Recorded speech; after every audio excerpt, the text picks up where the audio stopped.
darling, Ophelia, darling, you forgot your shawl, you forgot your shawl. Oh, Lord, don't fret. There's an ass hat with an Uzi behind you, darling, an Uzi! But don't worry. Joke's on him, he doesn't know we are the Femme Fatales, which results into us always being the final girl. For a long time, a woman's place in classic horror was best summed up by Robert Mitchum, who once referred to his The Night of the Hunter partner Shelley Winters as someone who was born to float in the water with her throat cut.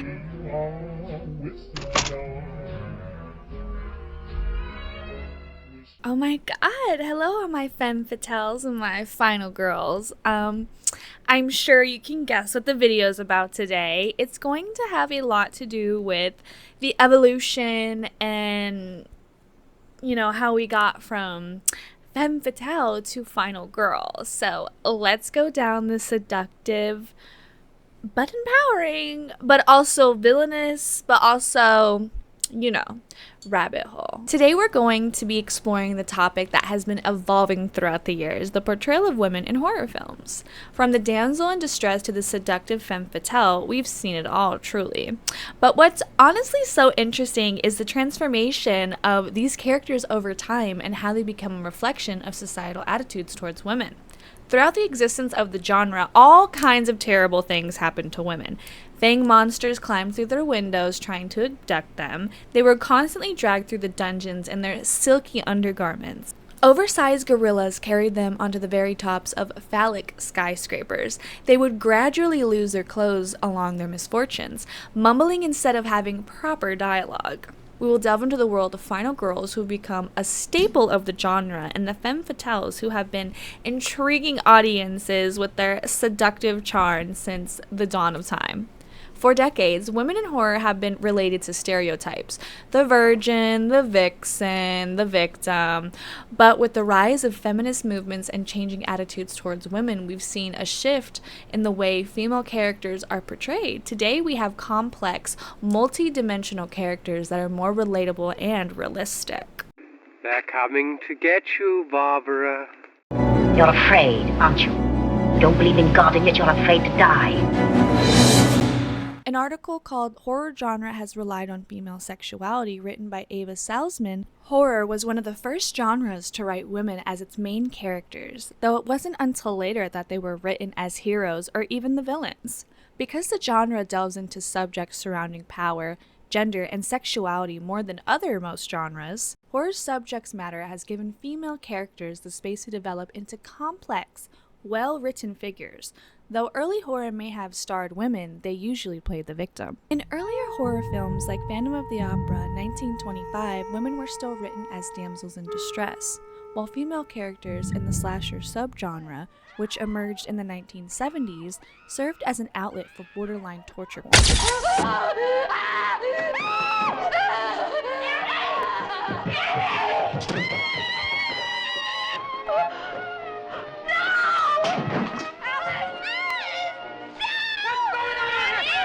In a study done on slasher films from 1980 to 1993, female characters were shown to take twice as long to die on screen than the men. Part of this extended kill time is dedicated to a suspenseful chase scene which defined the subgenre, where killers would run after women with big boobs as a means of prolonging torture. These scenes are a sexualized depiction of women begging for their lives at the hand of a violent male killer. While it is exciting for women to be cast in main roles, the frequent sexualization and exploitative nature of these graphic scenes make me question what the nature of the extent of the male slasher director was. The genre has been around for over a century, and in that time we've seen some truly iconic characters that have shaped the genre. From the original Scream Queen, Janet Leigh / Helen Stevens, if you know, you know, to the modern-day horror icons like Laurie Strode, Ellen Ripley, and Maxine Meeks. Women have played a significant role in shaping the horror genre. The femme fatale is another iconic character in horror films. These are the women who use their charm and seductive powers to get what they want. Femme fatale has undergone a significant transformation over the years, from the original vamps to the more complex, multidimensional characters of today. One of the most iconic femme fatale characters is that of Pamela Voorhees, played by Betsy Palmer. Her character is in Friday the 13th. It is a great example of how the femme fatale trope has evolved over the years. Pamela is portrayed as complex, complex, multi-dimensional character who is driven by desire and revenge. My son, and today is his birthday. Where's Mr. Christie? Oh, I couldn't let them open this place again. Could I? Not after what happened. Oh, my sweet, innocent Jason. My only child. You never paid any attention. Look what you did to him. Look what you did to him. Another iconic femme fatale character is Miss Baby Jane Hudson, played by Bette Davis. Her character in Whatever Happened to Baby Jane is a great example of a different stereotype of the femme fatale back then that has since evolved over the years. Baby Jane is portrayed as a complex, multi-dimensional character who is driven by her desire for fame and attention. I'm afraid I have bad news. We'll probably have to sell the house. You aren't ever gonna sell this house. And you aren't ever gonna leave it. She's sick and she's not getting any better. You mean Jane? I think she seems much better lately.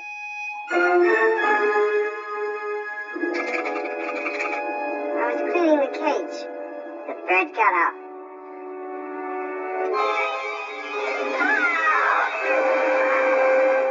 You wouldn't be able to do these awful things to me if I weren't still in this chair. But you are, Glenn. You are in that chair. The history of the femme fatale is a complex one. She's been featured in stories for centuries, often portrayed as a deceptive seductress or even a mystical priestess, whatever that means, and typically only through the male gaze.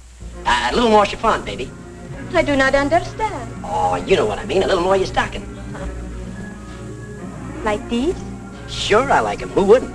Now hold nice and still, because this is going to take a little time.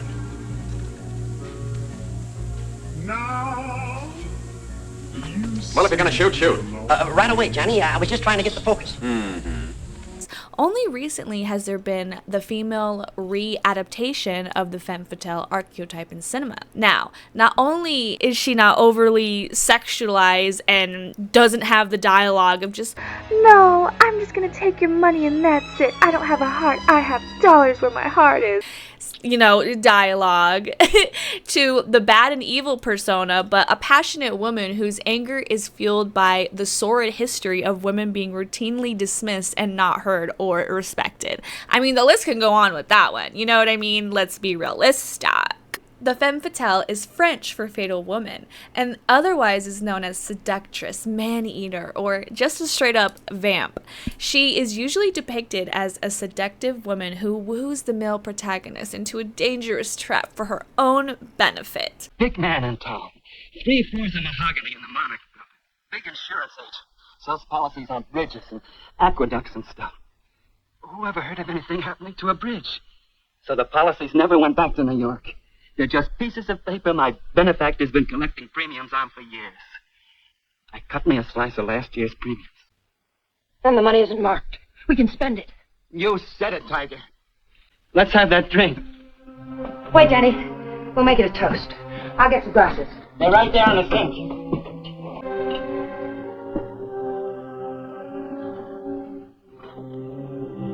Here's the crime. It pays. And pays.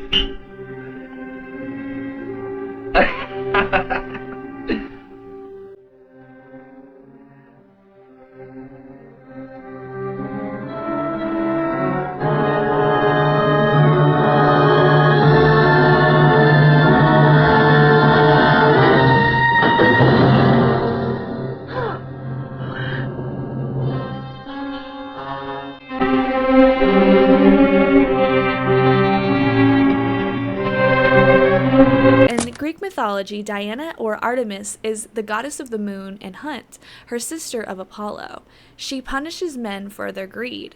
Her strength and her independence and intelligence, her goal is to get paid. She wants her fortune, and she isn't afraid to trick or do away with men in order to get what she wants to get it. Think Diana in Wonder Woman or Virginia Baker in Entrapment. Venus, the seductress. She is the goddess of erotic love and beauty. Therefore, she uses her beauty and sexuality to get what she wants. She might carry herself behind a mask of innocence and playfulness, but that's only to initiate herself further into the lives of the men she wants to ruin. Her goal is to have the men fall for her and then leave them high and dry. Think Catherine in Cruel Intentions. Amazon, the warrior. Enigmatic and strong, she bucks against tradition. She is considered both feminine and masculine, and as such, she's seen as a risque nonconformist. She typically uses her sexuality to get what she wants, and always is looking for her next conquest. Think Fox in Wanted. Sappho, the self-reliant. Sappho was considered to be the 10th muse of Plato. She is known as the earliest female writer in the West. She enjoyed a life of freedom, opportunity, along with her fellow women of Lesbos. Unlike other archetypes, this femme fatale is only dangerous because she seeks a different lifestyle than what is considered normal by most. She is ambitious, smart, and her main concern is living the life she wants to do, and she'll do whatever she needs to get there. She's as mired as she is considered a threat. Think Lydia in Tartar. Rise in popularity in cinema. I'll show you who I am and what I am. The rise of popularity of the femme fatale in cinema, which actually turned it into film noir. The femme fatale archetype is what we're most familiar with, was made infamous in the film noir in the 1930s to 1950s. Rita Hayworth in Gilda and Lana Turner in The Postman Always Rings Twice. In these movies, the femme fatale characters use their sexuality as a form of power over the man in order to get what they wanted, no matter the consequences. They once had a shooting up in the Klondike when they got damn good. Folks were putting the blame on the lady known as Lou. That's the story that went around, but here's the real lowdown. Naturally, the femme fatales were labeled no good for weaponizing their beauty and sexuality. These women were often always unmarried, single, and who took a wrong turn somewhere in life and were quickly treated as outcasts from society as a result. What about your husband? If you could forget him so easily, you could forget the others too, couldn't you? But there weren't any others, When Daddy. you admit them. When you admit them and tell me who they were. You wouldn't think one woman could marry two insane men in one lifetime. Now, would you?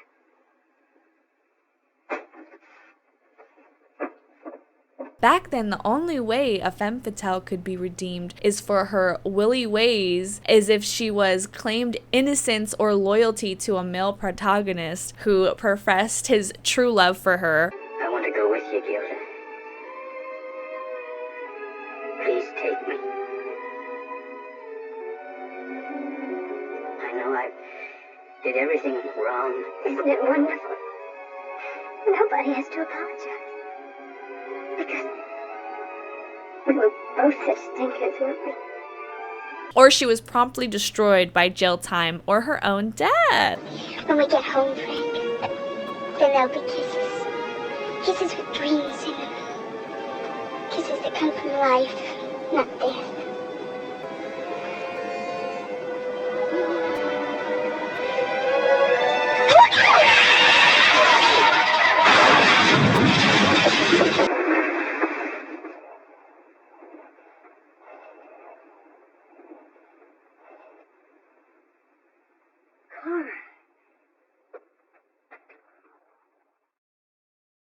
Great, one of the three, one of the four.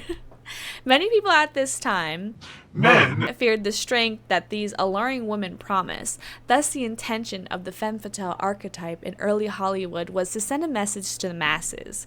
Women needed to be married and stay home, or else they might use their sexuality to their advantage. And then what? Well, the world might just lose its head. And honestly, you can't get any more on the nose with that, because in a lot of old classic Hollywood film noir, and don't get me wrong, I love the genre. but it is very of its time, and sometimes it is hard to watch because of the way that they kind of make the woman seem like she's an evil piece of garbage because she's going against like the societal norms, and she's kind of like shoving the guy's face in it, and she's not hiding behind like, well, I don't want to make him too mad, you know what I mean? So I think it's really interesting that men were so scared back then about this even coming true or whatever, to the fact that it's just like, now you got all these incels who don't even know how to treat a girl if it hit them in the fucking face, to whatever was going on back then. And it's like, damn, all it really needed to take was for the men to sit down with the boys and the women to tell like the men how to treat a woman, and then to reciprocate that, and it to continue the cycle. But instead we kind of got like whatever the hell this is. So yay society. Because I'm not like, don't get me wrong, we've made like beautifully overcoming strides, but we are absolutely not there yet. So I think it's funny that in 2024 it's kind of still honestly a little not too far off.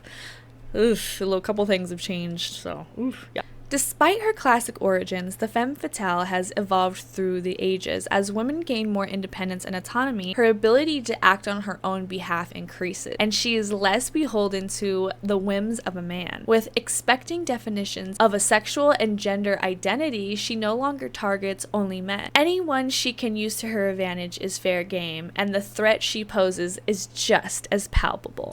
Movies of the 1970s, especially horror films, tested the limits of good taste. Ugh.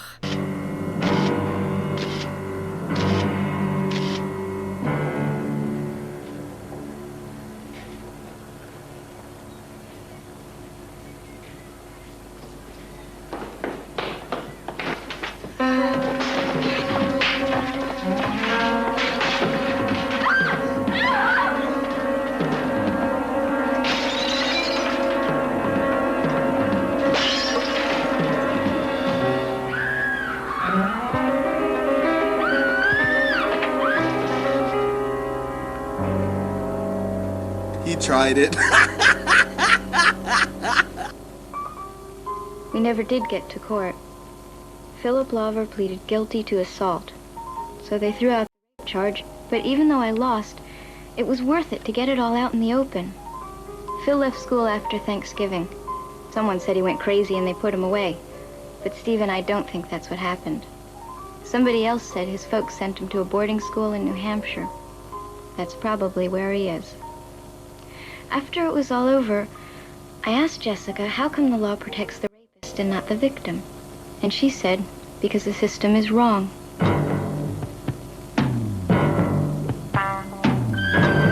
During this period, we began to see more mainstream distribution of pornography in movie theaters, with the films like Deep Throat and even traditional dramas that have become more sexually explicit in horror films from this decade. The violence becomes more graphic, and one might even say perverse. The concept of a meek final girl is the way of the 1970s horror films to have their cake and eat it too. They can show teens gone wild, having sex with one another, and then being murdered in endlessly inventive ways, while the character who is considered morally upright can win the day. No, not everyone. She'll have to notify their families. They didn't have any. Where's Dr. Coffin? Where he belongs. All of this reflects the inherent conflict in a society that was changing quickly in its attitudes towards sexual liberation, especially for teens and young adults at the time. But despite the setbacks, Western women were managing to do things they'd not done before. They could drive racing cars.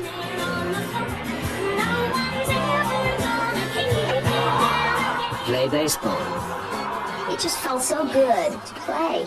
No one could tell me I can't do something just because I'm a girl.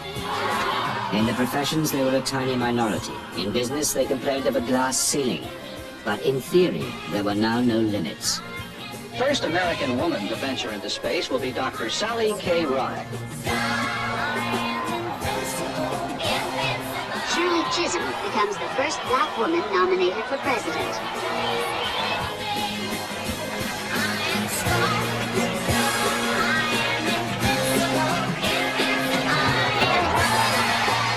1980s horror.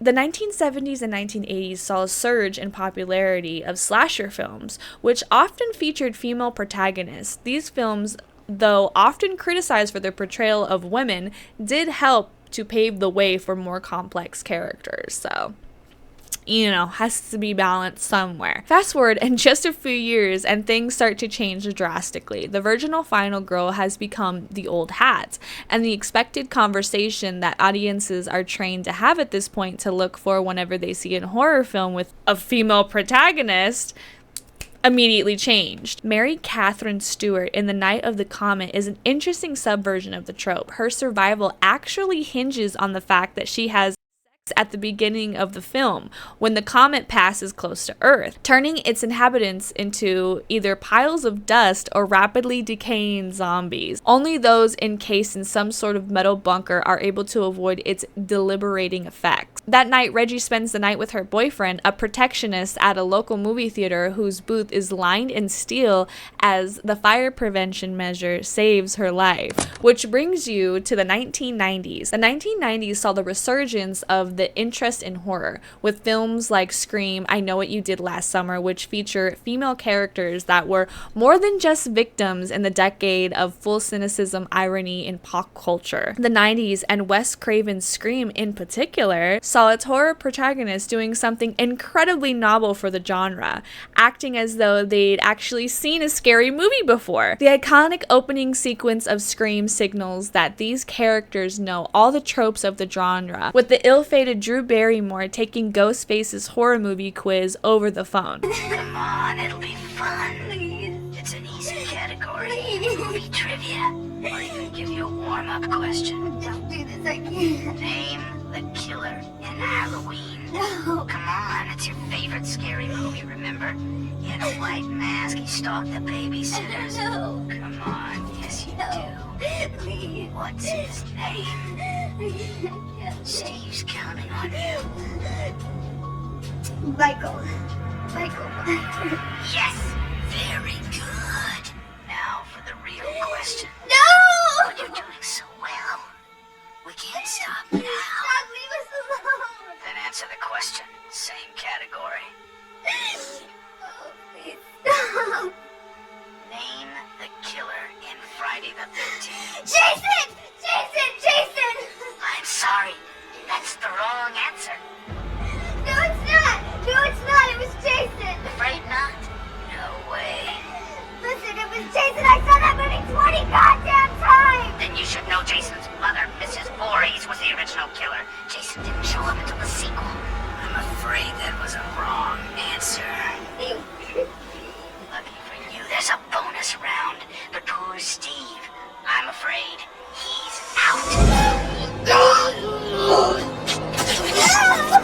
Featuring female protagonists who are a little more savvier than their counterparts from previous generations, they're a little bit trickier to lure into the trap. 2000s horror. In the early 2000s, we saw a complete shift towards more complex, even more multi-dimensional female characters. And films like Ginger Snaps, The Descent featured female characters that were strong, empowered, and the keyword of the day, multi-dimensional.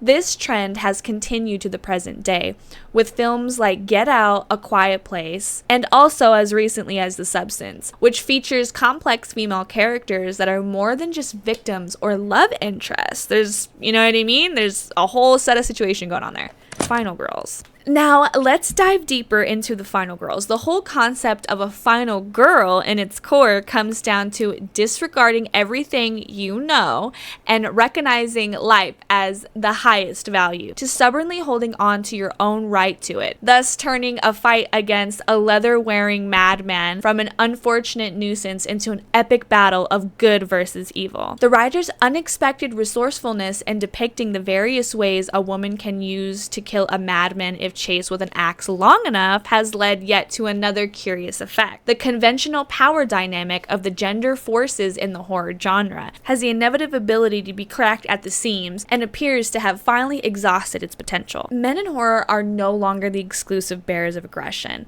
and the higher cinematic authorities have granted the female characters great control. These are the women who have become the staple in the horror genre. They're the ones who manage to survive the horrors that beset them, often emerging victorious at the end. The final girl has undergone a significant transformation over the years, from the original Scream Queens to the more complex, in-depth characters that we know today. One of the most iconic final girls is Laurie Strode, played by Jamie Lee Curtis. Her character in Halloween is a great example of how the final girl trope has evolved over the years. In the original film, Laurie is portrayed as a shy, timid teenager who is stalked by Michael Myers. Hey, isn't that Devon Graham?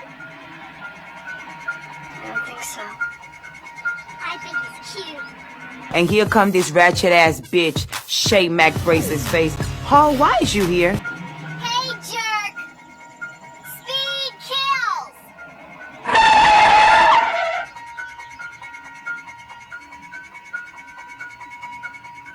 Yeah, can you take a joke? You know, Annie, someday you're gonna get us all into deep trouble. In the sequels, we see a more confident, empowered Laurie who takes charge of her own destiny. Another iconic final girl is Ellen Ripley, played by Sigourney Weaver. Her character in the Alien franchise is a great example of how final girl has evolved even more over the years. Ripley is a strong, capable, and complex character who is more than just a victim. She is a true hero who takes charge of her own destiny and fights the horrors of the literal aliens that she's seeing in front of her face and kicks her ass with no questions asked. And if I remember correctly, doesn't she get into like a little robo suit thing?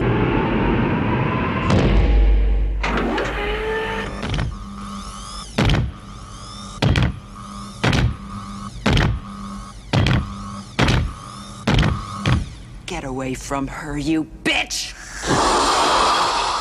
Don't even play with me. Same with Laurie Strode, you know what I'm saying? In recent years, we've seen a surge in the popularity of female-led horror films. Films like The Babadook. You're perfect, you're beautiful, you look like Linda Evangelista, you're a model. The Love Witch and The Substance feature female characters that are more than just victims or love interests. Actually, the villains, the sidekick, the bad guy, the antagonist, I mean, the list goes on, you know what I mean? And it's very dope to see other portrayals like that, because I just feel like sometimes it's just the same thing over and over again in horror. And even recently too, you know, we needed to spice things up, because what the fuck is going on out here? As we move forward, it's essential that we continue to promote diversity, representation in media. We need more complex, multidimensional female characters that are driven by their own desires and motivations. We need more female filmmakers, writers, producers who can bring their unique perspectives to the table. You know what I'm saying? Like, Substance was so different and cool. Like, holy shit. By promoting diversity and representation, we can create a more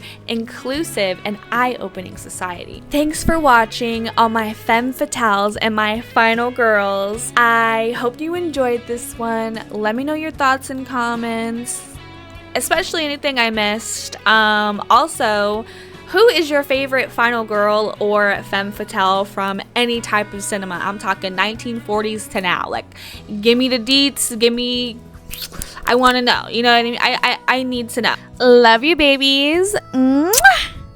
Once upon a time, there was a girl, and the girl had a shadow. The two